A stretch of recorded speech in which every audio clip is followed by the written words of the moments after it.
기본기가 없는 상태에서 선행학습을 해봐야 어차피 나한테 도움이 안 된다고 말씀을 드렸었어요. 수학이 어려운 이유 두 가지와 연관이 됩니다.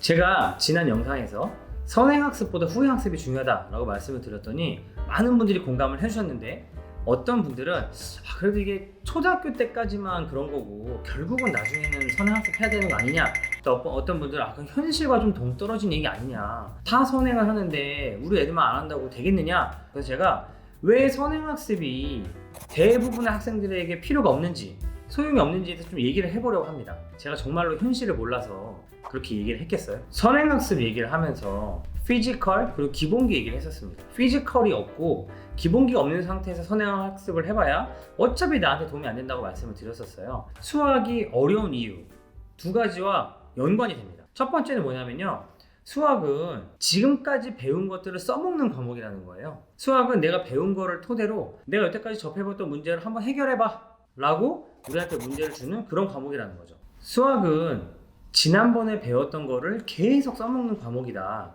만약에 제가 최대공약수를 제대로 이해를 못했잖아요.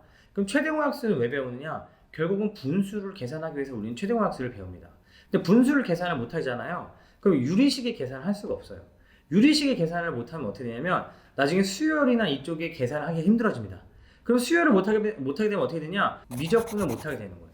그런데 우리는 미적분 문제를 못 풀면 계속 미적분 문제를 풀면서 자기 실력을 올리려고 하는데 아무 소용 없다는 거죠. 왜? 그 친구는 미적분을 하기 위해서 필요한 수열이라던가 아니면 최대공약수라던가 그런 것들에 대해서 이해를 못하고 있을 가능성이 굉장히 높다는 거예요. 근데 우리는 착각을 하죠.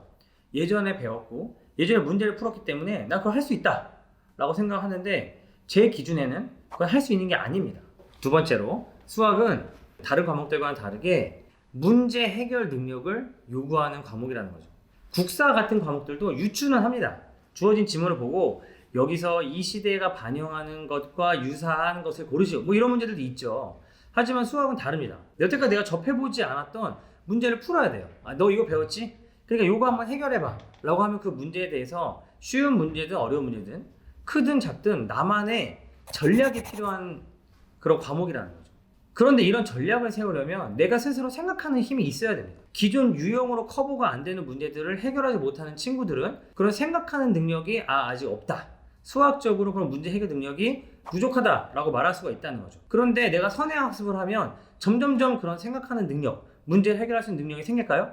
전혀 그렇지 않습니다. 그런데 우리는 지금 대부분의 학생들은 예전에 배운 거를 써먹을 수 있는 단계가 아니란 말이에요. 이 생각하는 것보다 써먹는다는 거는 되게 어려운 겁니다. 그냥 문제를 푸는 게 아니고 새로운 전략을 쓸 수 있어야 되고요. 다른 문제와 연결시켜 있어야 되는데 그거를 못하는 상태에서 계속 새로운 걸 배워요. 그럼 나는 내가 이걸 이해했는지 못했는지도 모르는 상태에서 다음 단계로 넘어가게 되죠. 그럼 친구들은 착각을 하는데 난 이미 이걸 다 했다고 착각을 해요. 그래서 난 이거를 이미 써먹고 있다고 착각하는 거죠. 하지만 대부분의 경우는 그렇지 않습니다. 대부분의 친구들은 이걸 배우면 여기 공부를 하고 있는 거고 예전에 배웠던 것들을 충분히 써먹지 못하고 있는 경우가 대부분이에요. 다음으로 제가 말씀드리는 피지컬 대해서 얘기를 해보면, 피지컬은 결국 수학에서는 생각하는 힘이란 말이에요. 생각하는 힘이고 어떤 문제를 접했을 때 이게 어디서 나온 거구나 이런 것들을 생각해내는 능력인데, 제가 새로운 거를 배우는 동안 제가 지금 배운 게 아니라 완전히 새로운 걸 배우는 동안 그런 연습을 할 수 있을까요? 대부분의 경우는 못합니다. 모르는 걸 이해하려고 급급해요. 그래서 그 동안에는 저는 생각하는 능력이 길러지지 않고 이 문제들을 정리해서 끄집어내서 활용할 수 있는 연습이 전혀 되지 않는다는 거죠. 그래서 오히려 선행학습하는 동안에는 생각하는 힘을 길러낼 수 있는 가능성이 오히려 낮아집니다. 정리하면 수학은 새로운 것을 할 수 있는 학문이고요. 그리고 그냥 배운다고 끝이 아니라 생각하는 힘을 발휘해서 처음 보는 문제에 그것들을 적용하고 내 스스로의 전략을 가지고 그것들을 전개해 나갈 수 있는 능력이 있어야 된다는 거죠. 이거는 선행학습할 때는 전혀 길러지지 않습니다. 물론 선행학습 자체가 나쁘다고 할 수는 없지만 선행학습을 하느라고 이 중요한 것들을 다 놓친다고 하면 수학 실력이 올라갈 수 있는 찬스는 없다고 봐야죠. 그래서 제가 선행학습이 아니라 후행학습을 꼭 해야 한다고 말씀을 드린 거고요. 그럼 어떻게 해야지 후행학습을 정말 잘하는 거냐, 그거는 제가 다른 영상에서 더 자세히 설명을 드리겠습니다. 궁금하신 분은 구독, 좋아요, 알림 설정까지.